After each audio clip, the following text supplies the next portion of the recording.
हणी मंदिरात पोहोचली, पण खरं मंदिर तिच्या मनात तयार झालं असेल. ते मंदिर श्रद्धा, आत्मविश्वास आणि आनंदाचं असेल असं आम्हा दोघांना वाटलं.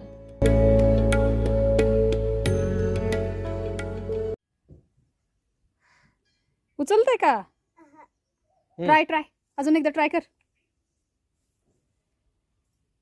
अरे बाप रे. मंडळी, शाळेत स्पायडर वेब हे जाळं आहे आपण शिकलो आहोत. पण ट्रेक करताना जेव्हा हे जाळं आमच्या डोळ्यासमोर आलं तेव्हा हणीचे प्रश्न संपता संपेनात.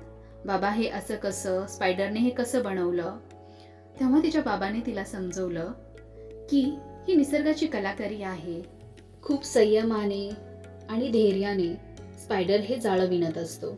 मंडळी, मंदिरा शेजारी एक चहाचं दुकान आहे आणि त्या चहाच्या दुकानातच आहे हे जातं. हे जातं बघून आम्हा सर्वांना खूप आश्चर्य वाटलं.